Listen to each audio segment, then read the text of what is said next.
régulière, subtilisée, en des mots très simples, volée et remise sur la place publique. Nous sommes dans un pays où les gens se plaignent de la question de la sauvegarde des données personnelles. Il n'y a pas eu un juge, il n'y a pas eu une décision de justice, il n'y a pas eu un ordre légal d'une autorité régulièrement habilitée pour demander l'arrestation ou demander que Ousmane Sonko soit ramené sur Dakar et qu'on lui prenne ses téléphones et tous les biens avec lesquels il était. Et ce qui est le plus bizarre, c'est que dans ces moments-ci, seules les forces de défense et de sécurité avaient accès au président Ousmane Sonko. Mais on retourne sur la place publique, ses autorisations de port d'armes, ses armes, ce n'est pas un délinquant, il a une autorisation régulière des autorités habilitées et compétentes en la matière. Et tout ce que nous voyons donc aujourd'hui, c'est un sabordage, c'est un sabotage de son intimité en pensant qu'en faisant ceci, il le réduirait à néant ou il porterait le discrédit sur lui. Nous sommes davantage respectueux, nous sommes davantage décidés à être à côté de lui parce qu'il a ouvert le chemin de la résistance, il a ouvert le chemin de la démocratie, nous serons avec lui sur ce chemin-là. Et cette opération a été l'occasion de diffusion de beaucoup de fausses nouvelles. Beaucoup de fausses nouvelles. Et c'est l'occasion pour nous, pour ce qui est en train de se passer, de dire aussi, nous avons constaté tous les désagréments qui sont posés, nous élevons la voix pour apporter notre compassion à toutes les victimes de cette situation-là, dont le seul auteur, dont la seule personne qui en est l'origine est Macky Sall, pour son besoin, son boulimique d'avoir le pouvoir, d'avoir un troisième mandat et d'empêcher des personnes de candidater. Tout ceci n'est que la résultante de son attitude irrévérencieuse, manquant de respect aux institutions. On nous parle de manquer de respect des institutions. Qui viole la loi dans ce pays-ci? Qui viole la loi dans ce pays-ci? La réponse, elle doit être unanime, elle doit être simple. Il n'y a que le président Macky Sall et tous ceux qui sont avec lui.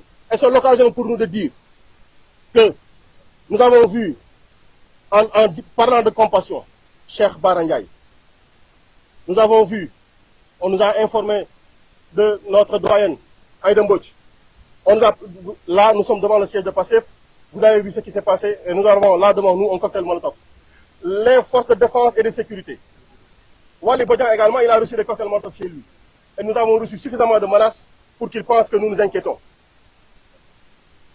Nous le disons, nous restons debout. Nous resterons debout. Et nous appelons toutes les personnes, tous les citoyens épris de justice et de liberté à rester debout et à porter ce combat-ci. Aujourd'hui, le terrain où il faut se prononcer n'a d'autre signification que le terrain de Dakar. Parce que nous sommes ici à Dakar, c'est ici que nous portons le discours et c'est ici que nous résisterons. Au-delà de ces gens-là, nous avons Aliou Sané, le coordinateur du F24. Mais M. Macky Sall est capable, lui, d'appeler à un dialogue pour le 31. Mais il veut en même temps interdire au coordinateur du F24 de lui organiser un dialogue avec ceux qui le souhaitent. Moi, mais nous ne sommes plus dans une démocratie, nous sommes dans une tyrannie. Et c'est l'occasion pour nous de lui dire, s'il pense que nous avons peur de la prison ou de la mort, il est en train de se tromper. Et s'il pense pouvoir nous mettre tous en prison, qu'il soit prêt. Qu'il soit prêt. Nos contacts, nos téléphones, nos adresses ont été diffusées sur la place publique. Nos contacts, nos téléphones ont été diffusés sur les télés. Nous habitons le Sénégal, nous habitons ces cités-ci. Nous nous réveillons dans ces cités, nous ne bougerons d'un seul pas. D'un seul pas, nous ne bougerons. Nous n'irons nous cacher nulle part. Nous continuerons à vaquer à nos occupations, le visage découvert. Et c'est l'occasion pour nous de dire il faudra que la séquestration de Ousmane Sonko s'arrête.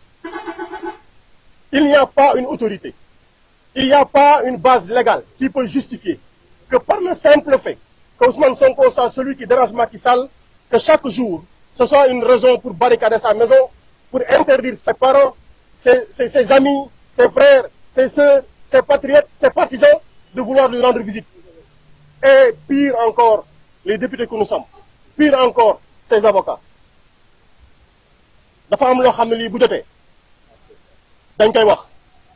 Il faudra que ça s'arrête. On ne peut pas continuer à vivre dans un pays où un seul homme et ses partisans ont le pouvoir absolu. Ils peuvent faire n'importe quoi, ils peuvent parler de tout le monde, ils peuvent faire dire n'importe quelle chose sur les réseaux sociaux sans conséquence. Mais chaque fois qu'on pense que quelqu'un a dit, chaque fois qu'on pense que Sona Salou a dit, Ngone Salou, il faudra qu'on la prenne pour la fatiguer. Mais écoutez, chers amis journalistes, vous êtes bien fatigués. Et vous comprenez maintenant que le travail n'est pas facile. Parce que vous aussi, on vous interdit de faire votre travail. Voici ce que les alertes que nous sommes lancées pendant longtemps. Ils disaient, nous ne sommes pas la seule cible. Parce que chaque fois qu'une cible tombe, une autre cible est targetée. Chaque fois qu'une cible tombe, une autre cible est dans la target. Alors donc ça veut dire simplement que nous demandons au-delà de tout ceci la libération de tous les détenus politiques. Ceux qu'on connaît, ceux qui ont un nom, comme je le dis toujours, Bassirou Diomaye Faye, Fadilou Keïta, Amidja, tous, Bilal Diatta, Cheikh Omar Diagne, Ibrahima Gueye Nder, Nit Doff, Abdou Karim Gueye, Khouroum Khakh, et tout cela dont on ne peut pas aujourd'hui prononcer le nom. Nous allons continuer ce combat-ci pour la levée du siège de chez Ousmane Sonko. Mais pour dire également, parce que hier, nous avons entendu des gens prononcer le verdict avant l'heure. Nous avons entendu des politiciens prononcer le verdict avant l'heure. Il faudra qu'on sache, est-ce qu'il appartient à un parti politique de décider à la place du juge? Il faudra qu'on sache, est-ce qu'il appartient à un militant de prononcer le verdict à la place du juge? On verra ce que nous réserve le premier. Parce que comme ils avaient annoncé les résultats électoraux en 2019, ils ont annoncé la décision du tribunal. On verra ce que ça va nous donner. On vous remercie. Et on appelle encore les patriotes, on appelle tous les citoyens à maintenir absolument la résistance. Et ce mot n'est pas de trop. Nous sommes dans une démocratie. Ce mot n'est pas de trop. Résistance, et nous vaincrons. Résistance.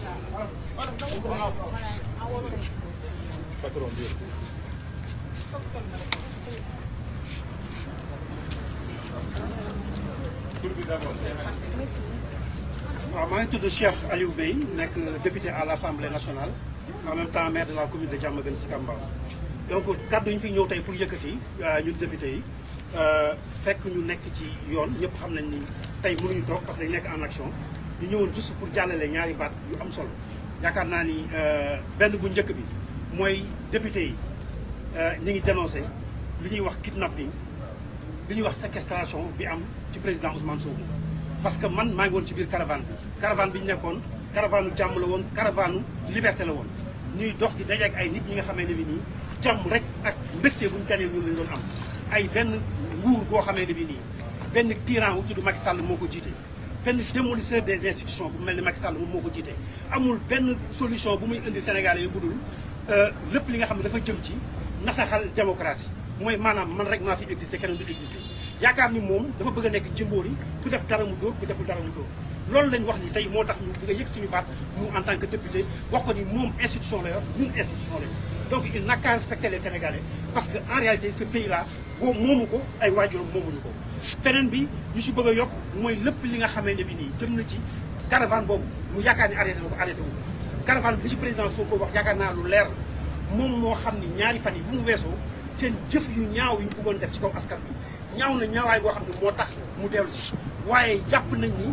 même buñ ko indi woon doon dellu si mais li am solo mooy pays boo xam ni mun nañu wax moom lu Macky Sall créé pays boo xam ne sans loi ni droit loolu mooy Sénégal tey sans loi ni droit mooy tax yow nga jóge sa kër yow Moussa yow Astou yow Fatou di dox dem sa yoon ñu mun la kidnapper dugal la ci oto def la taxi yangu c'est ça parce que ñàkk fit tamit bokk ci nguur goo xamante bi nii soo jëlee ni di ko tuumaat te mënoo koy yóbbu kaso loolu mooy da ngaa ñàkk fit donc dama leen ñu dara di leen wax Ousmane Sonko mooy koo xam ne ku ko lekk dee ku ko naan mandi ku ko rey génn réew loolu mooy la vérité des choses te loolu lañ ko bëgg a xamal ne ko fi mu bëgg a yóbbu Sénégal mooy moomu ci boppam lay jëm si parce que Sénégal yi xam nañ li ñu bëgg xam nañ ni boddi compté ci biiru xeet mu tàmbali ak lu mu def biir Casamance diggante Kolda ñu ngi nekkoon ci biir ba ñuy egg si Vélingara amul mag amul xale koo topp nga torpiller ko fusillé ko violenté ay nit yoo xam ne mosuñu gis luy lacrymogène loolu mooy wan ni intention mooy tas Sénégal te incha allah duñu ko mel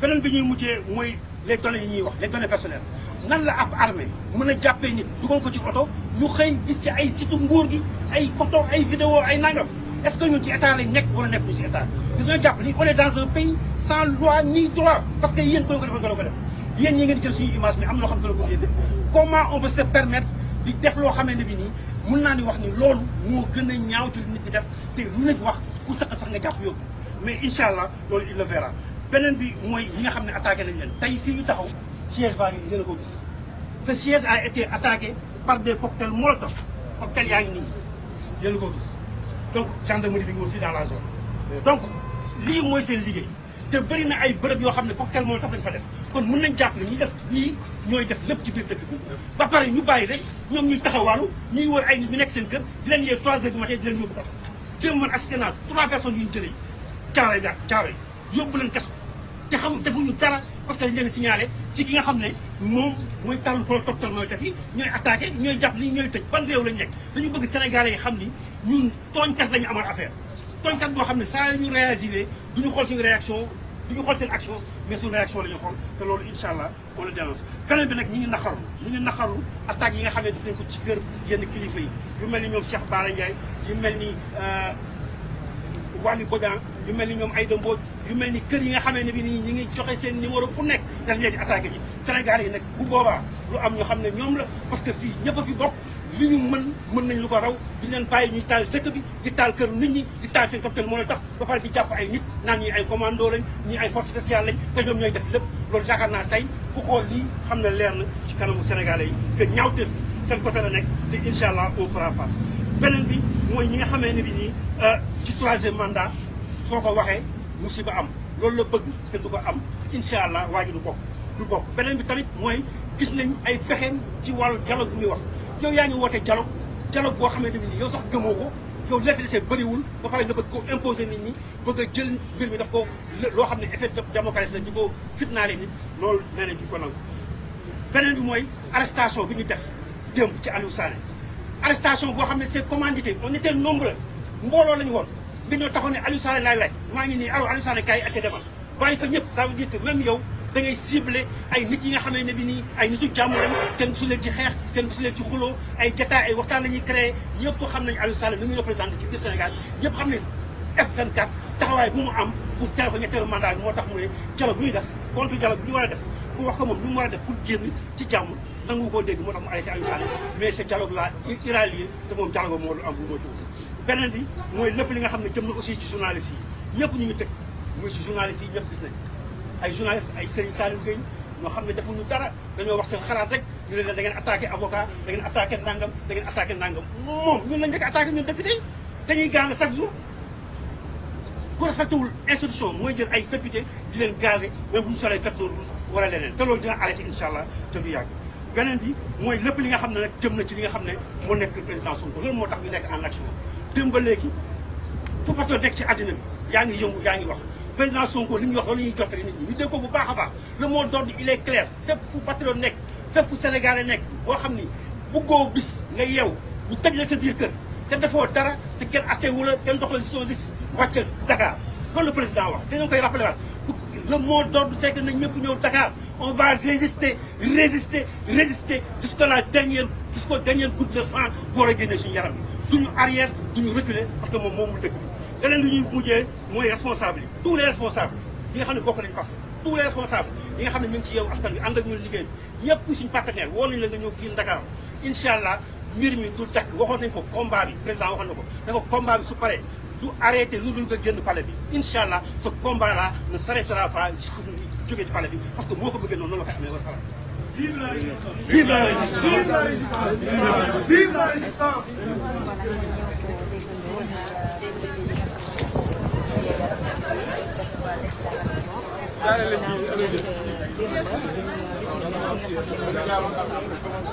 ana ñii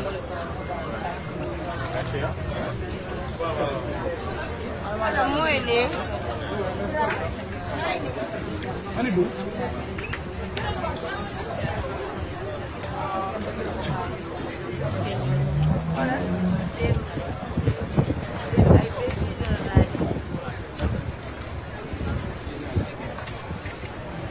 donc yéen ñi nga xam ne yooyu ñu doon suivre au niveau ci Dakar TV comme ni nga koy defee saa su nekk actuellement nag fi ñu nekk yéen ñëpp xamal ngeen ko seen bopp gis ngeen gis déclaration bi nga xam ne mën naa ne ñuy député yi nga xam ne daanaka ñu nekk ca dans l'Assemblée nationale ci mel ne Guy Marius Sagna wala ku ci mel ni tey jii nii gars yi ñoo xam moo nekk jàmm kan ñoom ñëpp ñu ngi ci jot a jàllale li nga xam ne daanaka moo nekk ci diwaanu bu siège bi parce que gis ngeen yàqute yi nga xam ne mën naa ne am na ci siège bi ak taal yi nga xam ne daanaka jot nañ taal yi nga xam ne mën naa ne jot nañu ko def fii ci diwaanu fi nga xam ne mën naa ne moo di ci siège bi parce que siège bi nga xam ne moo di le président Ousmane Sonko gis ngeen ko noonu dans les images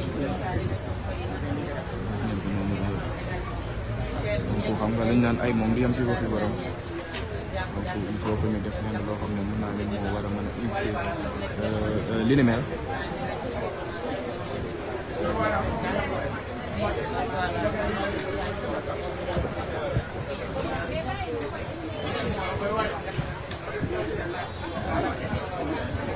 xool li nga xam ne daanaka daal li xew pour di mën a éviter li nga xam ne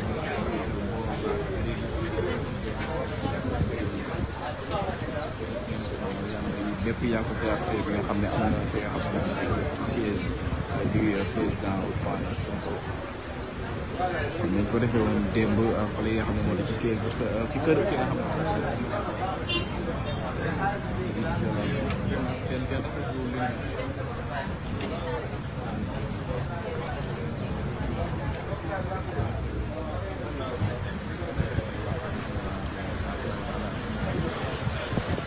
Bali mo yun. xew na fii ci siège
C'est bon?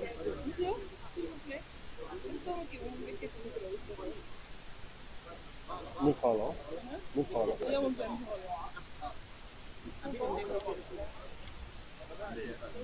Ouais.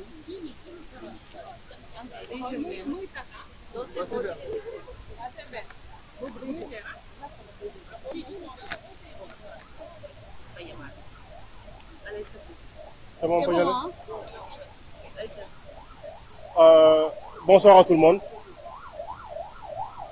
Nous sommes là, les élus les députés et élus de Yewwi Askan Wi, notamment des députés élus de PASTEF, pour nous prononcer sur la situation.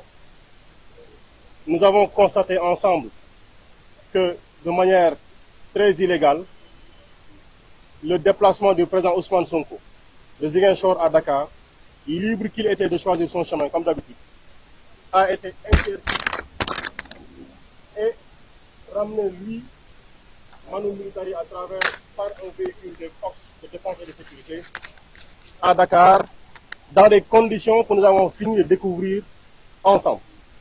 C'est quoi ces conditions? Monsieur Ousmane Sonko est un citoyen libre, libre de ses mouvements, libre de ses opinions. Mais ce qui s'est passé, c'est que on l'a ramené sur Dakar et dans les conséquences de ce retour sur Dakar, nous avons constaté que tous les outils personnels qu'il avait, notamment son téléphone, ses téléphones, notamment sa documentation personnelle, tout a été de manière très irrégulière, subtilisé, en des mots très simples, volé et remis sur la place publique. Nous sommes dans un pays où les gens se plaignent de la question de la sauvegarde des données personnelles.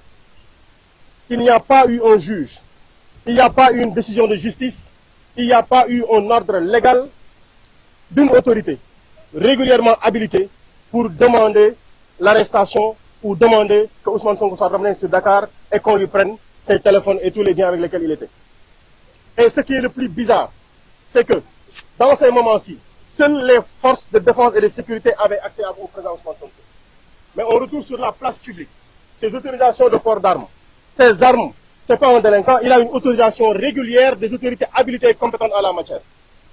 Tout ce que nous voyons donc aujourd'hui, c'est un sabordage, c'est un sabotage de son intimité en pensant qu'en faisant ceci, il le réduirait à néant ou il porterait le discrédit sur lui. Nous sommes davantage respectueux. Nous sommes davantage décidés à être à côté de lui parce qu'il a ouvert le chemin de la résistance, il a ouvert le chemin de la démocratie. Nous serons avec lui sur ce chemin-là. Et cette opération a été l'occasion de diffusion de beaucoup de fausses nouvelles. Beaucoup de fausses nouvelles. Et c'est l'occasion pour nous, pour ce qui est en train de se passer, de dire aussi, nous avons constaté tous les désagréments qui sont posés. Nous élevons la voix pour apporter notre compassion à toutes les victimes de cette situation-là, dont le seul auteur, dont la seule personne qui en est l'origine est Macky Sall, pour son besoin, son boulimique d'avoir le pouvoir, d'avoir un troisième mandat et d'empêcher des personnes de candidater. Tout ceci n'est que la résultante de son attitude irrévérencieuse, manquant de respect aux institutions. On nous parle de manquer de respect des institutions. Qui viole la loi dans ce pays-ci? Qui viole la loi dans ce pays-ci? La réponse, elle doit être unanime, elle doit être simple. Il n'y a que le président Macky Sall et tous ceux qui sont avec lui. Et c'est l'occasion pour nous de dire que nous avons vu, en parlant de compassion, Cheikh Bara Ndiaye. Nous avons vu, on nous a informé de notre doyenne, Aïda Mbodj. Là, nous sommes devant le siège de PASTEF. Vous avez vu ce qui s'est passé et nous avons là devant nous un cocktail Molotov. Les forces de défense et de sécurité. Wali Bodian également, il a reçu des cocktails Molotov chez lui. Et nous avons reçu suffisamment de menaces pour qu'il pense que nous nous inquiétons. Nous leur dirons, nous restons debout. Nous resterons debout. Et nous appelons toutes les personnes, tous les citoyens épris de justice et de liberté à rester debout et à porter ce combat-ci. Aujourd'hui, le terrain où il faut se prononcer n'a d'autre signification que le terrain de Dakar. Parce que nous sommes ici à Dakar, c'est ici que nous portons le discours et c'est ici que nous résisterons. Au-delà de ces gens-là, nous avons Aliou Sané, le coordinateur du F24. Mais M. Macky Sall est capable, lui, d'appeler à un dialogue pour le 31. Mais il veut en même temps interdire au coordinateur du F24 de lui organiser un dialogue avec ceux qui le souhaitent. Moi, mais quel nous ne sommes plus dans une démocratie, nous sommes dans une tyrannie. Et c'est l'occasion pour nous de lui dire, S'il pense que nous avons peur de la prison ou de la mort, il est en train de se tromper. Et s'il pense pouvoir nous mettre tous en prison, qu'il soit prêt. Qu'il soit prêt. Nos contacts, nos téléphones, nos adresses ont été diffusées sur la place publique. Nos contacts, nos téléphones ont été diffusés sur les télés. Nous habitons le Sénégal. Nous habitons ces cités-ci. Nous nous réveillons dans ces cités. Nous ne bougerons d'un seul pas. D'un seul pas, nous ne bougerons. Nous n'irons nous cacher nulle part. Nous continuerons à vaquer à nos occupations, le visage découvert. Et c'est l'occasion pour nous de dire il faudra que la séquestration de Ousmane Sonko s'arrête. Il n'y a pas une autorité, il n'y a pas une base légale qui peut justifier que par le simple fait que Ousmane Sonko soit celui qui dérange Macky Sall, que chaque jour, ce soit une raison pour barricader sa maison, pour interdire ses parents, ses amis, ses frères, ses sœurs, ses patriotes, ses partisans de vouloir lui rendre visite. Et pire encore, les députés que nous sommes, pire encore, ses avocats.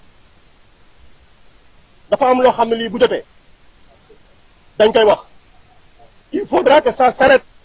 On ne peut pas continuer à vivre dans un pays où un seul homme et ses partisans ont le pouvoir absolu. Il peut faire n'importe quoi, il peut parler de tout le monde, il peut faire dire n'importe quelle chose sur les réseaux sociaux sans conséquence. Mais chaque fois qu'on pense que quelqu'un a dit, chaque fois qu'on pense que Sohna Saliou a dit, Ngoné Saliou, il faudra qu'on la prenne pour la fatiguer. Mais écoutez, chers amis journalistes, vous êtes bien fatigués. Et vous comprenez maintenant que le travail n'est pas facile. Parce que vous aussi, on vous interdit de faire votre travail. Voici ce que les alertes que nous avons lancées pendant longtemps. Ils disaient, nous ne sommes pas la seule cible. Parce que chaque fois qu'une cible tombe, une autre cible est targetée. Chaque fois qu'une cible tombe, une autre cible est dans la target. Alors donc ça veut dire simplement que nous demandons au-delà de tout ceci, la libération de tous les détenus politiques. Ceux qu'on connaît, ceux qui ont un nom, comme je le dis toujours, Bassirou Diomaye Faye, Fadilou Keïta, Amidja, tous, Bilal Diatta, Cheikh Omar Diagne, Ibrahima Gueye Nder, Nit Dof, Abdou Karim Gueye, Khouroum Khakh, et tout cela dont on ne peut pas aujourd'hui prononcer le nom. Nous allons